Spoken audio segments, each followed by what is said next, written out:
Good morning, শুভ সকাল। আশা করছি সবার দিনটা ভীষণই ভালো যাবে। তো কেমন আছো সবাই? আমি খুব ভালো আছি। তো হ্যাঁ, বাপের বাড়িরই ভিডিও।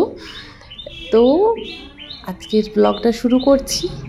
চলো সবাই দেখতে থাকো এবং অবশ্যই সবাই জানিও কমেন্ট করে কেমন লাগলো। তো এখন প্রায় ঘড়ির কাঁটায় বাজতে যায় 8টা।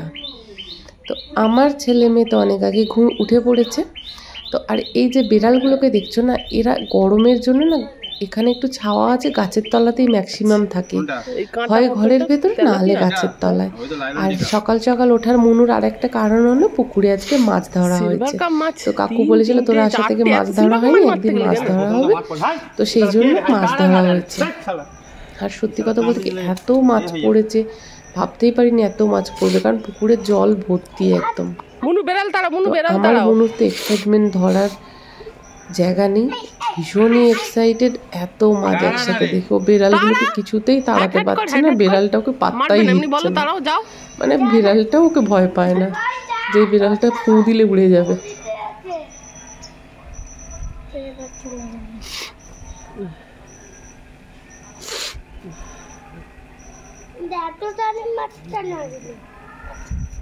ওই ছোট ছোট এগুলো তেলাপিয়া মাছ না, ওই ছোট ছোট গুলো ওগুলো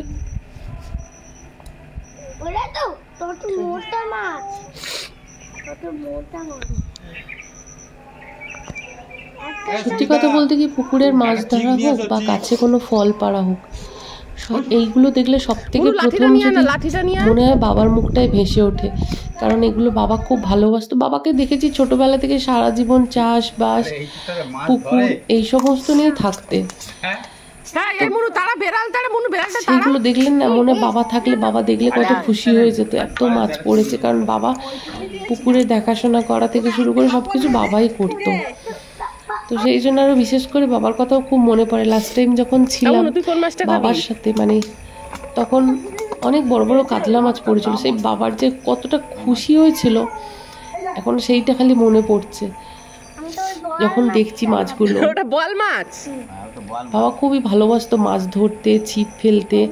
স্কুল থেকে দেখবো, স্কুল থেকে আসবে, এসে সারা দুপুর ওই ছিপ নিয়ে বসে থাকবে পুকুরেতে। বা জাল ফেলা, ছোটবেলায় দেখেছি রাত্রিবেলা 8টা-9টা বেজে গেছে তখনও পুকুরে জাল ফেলছো ঘুরে ঘুরে, আর মা রাগারাগি করতো, এখনো তুমি জাল ফেলছো। তো সেই স্মৃতিগুলো এখনো মনে হচ্ছে যেন এই তো কিছুদিন আগের কথাই। আসলে আমরা সবাই চলে যাব, আমাদের নেক্সট জেনারেশনের কাছে স্মৃতি রেখে যাবো, এই আর কি। তুই ধরবি? সময় সত্যি কত তাড়াতাড়ি পার হয়ে যায়। ছোটবেলাটাই ভালো ছিল, এখনো যেন ছোটবেলার দিনগুলো চোখের সামনে ভেসে ওঠে। তো মনু তো এইরকম কোনোদিন দেখেনি, সেই জন্য মামা বাড়ি এলে ও ভীষণ খুশি হয়ে যায়।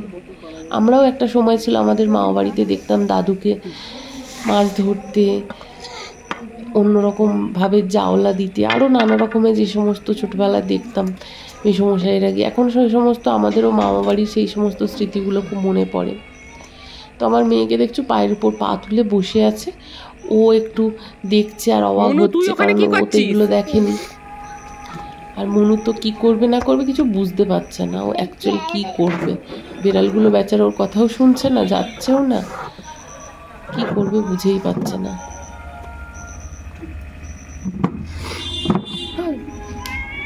তুমি মাছ কাটা দেখবে? হ্যাঁ। তো আমরা যেন মনে হচ্ছে সেই কোনো মুভির টিকিট কেটে মুভি দেখছি 3 জনে মিলে, আর হচ্ছে শো চলছে কোনো, এইরকম একটা সিচুয়েশন হয়ে গেছে। আর সত্যি কথা বলতে গেলে প্রায় 8টা বাজে, কিন্তু এত গরম না কি বলবো। আমার মেয়েকে অনেক কাণ্ড করে ধরে রেখেছি, নাহলে এক্ষুনি নেবে গিয়ে ওখানে গিয়ে মাছ ঘাটতে শুরু করে দেবে। ছেলে তো আমার হাতের বাইরে চলে গেছে। তবে হ্যাঁ, আমার মেয়েটা ছোট বলে ওকে কম ভেবো না তোমরা, ও কিন্তু কোনো অংশে কম চায় না। ওই যে দেখতে পাচ্ছ দাদাটা চেয়ার থেকে নেমেছে, ওর নড়াচ্ছে, দাদা বসতে গেলে পড়ে যায়। তো দাদার চেয়ারটাকে দখল করা হয়েছে, উনি বসেছেন ওখানে। কটা মাছ পড়েছে রে? কটা মাছ পড়েছে?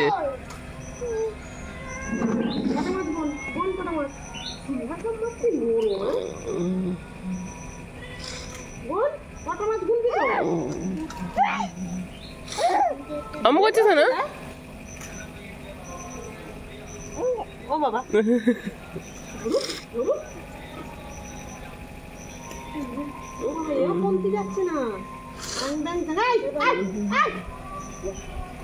ওই বেশি লাফাচ্ছে।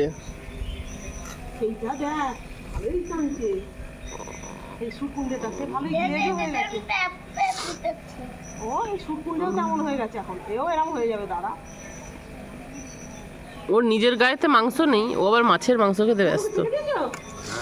সত্যি কথা বলতে কি, মাছ কাটাও এখন কম কষ্টের না। আমি আমার মাকে দেখি, কাকিমাকে দেখি, এত বড় বড় মুড়োগুলোকে কত কষ্ট করে কাটে। আমরা তো থ্যাঙ্ক গড যে বাজার থেকে মাছ আনানো হয় আর মাছটা বাজার থেকে কেটেই দেয়, সেই জন্য এত মেহনত করতে হয় না। বাট মা কাকিমাকে ছোটোবেলা থেকে দেখেছি কত কাণ্ড করে এই বড় বড় মাছের মাথাগুলোকে কাটে। সত্যি অনেক টাফ। তো এখন প্রায় 11টা 11:30 বাজতেছে। আমার ছেলেকে দেখো, এত রোদেতে উঠোন থেকে কিছুতেই আসছে না, আর গরম হচ্ছে বলে একটা জলের বোতল নিয়ে গেছে, ওখানে বসে বসে জল খাচ্ছে আর খেলা কি করছে আমি জানি না। ওকে যতবার আমি নিয়ে আসছি ততবারও চলে যাচ্ছে এই রোদেতে, ওখানে বসে বসে খেলবে। বলছি বাড়িতে সে ঘরের ভেতরেতে ফ্যান চালিয়ে বসে থাক, সেই সমস্ত না, ও রোদে গিয়ে খেলবে। তো এই যে দেখতে পাচ্ছ, আমার মেয়ের একটা খুব সুন্দর পোর্ট্রেট বানিয়েছে মৌলি, হচ্ছে আমার পিসিমণির মেয়ে। তো ভীষণ সুন্দর ও পেন্টিং করে, ওয়াল পেন্টিংও করে। তোমরা যদি কেউ চাও তো নিজের পোর্ট্রেট বানাতে বা ওয়াল পেন্টিং করতে বা যে কোনো কাস্টমাইজ পেন্টিং করতে, সেগুলো কিন্তু খুব ভালো করে। তোমরা কন্ট্যাক্ট করতে পারো বা আমাকে মেসেজ করতে পারো, কমেন্ট করতে পারো, আমি তোমাদেরকেও ওর সাথে যোগাযোগ করিয়ে দেবো। এত বাচ্চা মেয়ে, একটা বেশি বয়স নয় ওর, বাট এত সুন্দর ওর হাতের কাজ না, আমি দেখে অবাক হয়ে যাই। যেমন সুন্দর ওর হাতের কাজ, তেমন ওর হচ্ছে গলা। খুব সুন্দর গান করে। অঞ্জলি ভারতী ফেসবুক পেজ তোমরা ফলো করতে পারো। তো আজকে আমি একটু বিরিয়ানি বানাচ্ছি। তো একটু মাছ যে ভাজা করা হয়েছে, কিছু মাছ রেখে দেওয়া হয়েছে, আর আমি ভাবলাম একটু বিরিয়ানি বানিয়ে নেব।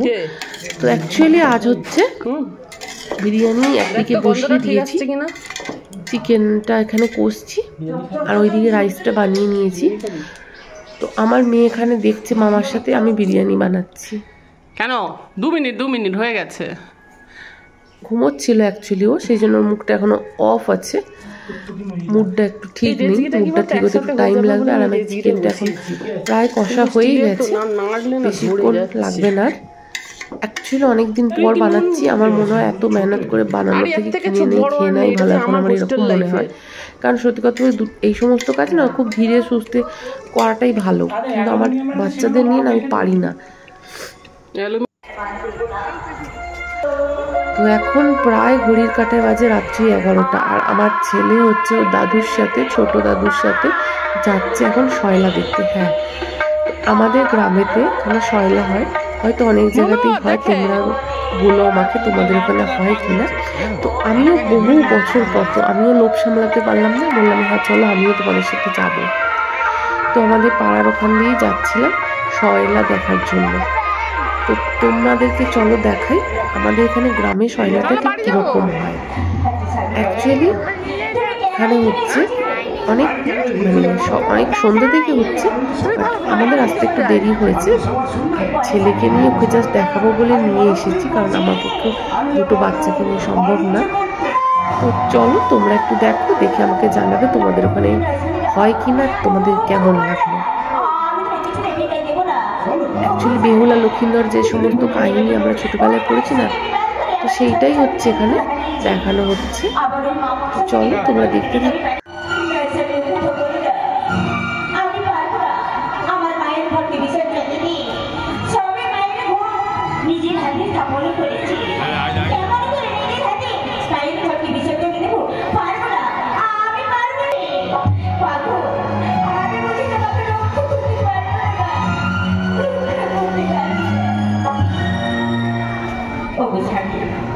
একটা কথা বলছি, সব ম্যাথ ভুলে কি বিশেরা আমরা দুজনে ওই মায়ের পুজো করি।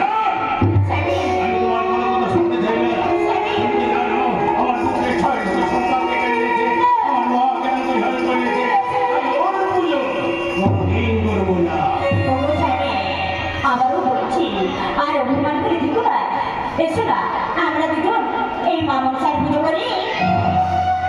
ঠিক বলেছ, ঠিক বলেছ সরকার, ঠিক বলেছ। এই বাড়ির মধ্যে বলেছিল আমরা দুজন যদি একসঙ্গে স্বামী স্ত্রীতে পুজো করি তাহলে তোমার মা আরো সন্তুষ্ট হবেন। তাহলে এসব সরকার এসো, আমরা একসঙ্গে দুজনে মিলে তোমার মায়ের পুজো করবো। তোমার মায়ের পুজো কেমন ভাবে করবো জানো? তোমার মায়ের পুজো আমি কেমন ভাবে করবো ঠিক এমনি ভাবে আমি তোমার মায়ের পুজো করবো, এমনি ভাবে।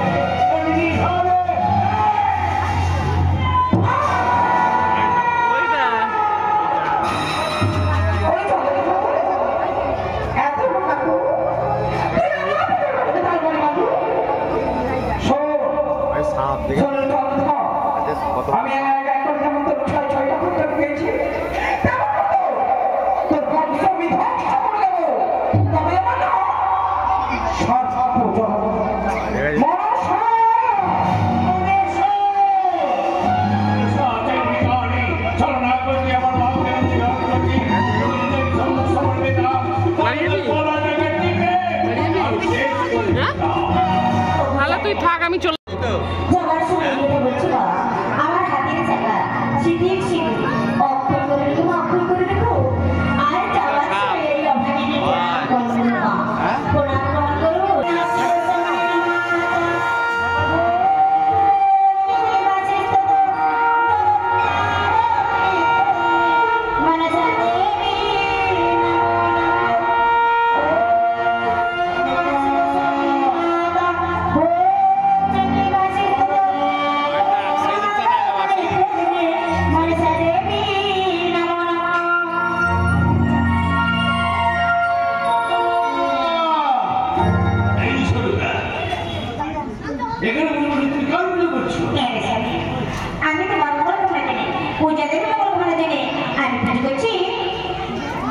বলো বলো কাজ।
তো এখানে আসতে না আসতে মা ফোন করেছিল, মেয়েটা উঠে গেছে ঘুম থেকে, ও কাঁদছে, তাই ফিরে যাচ্ছি আমরা।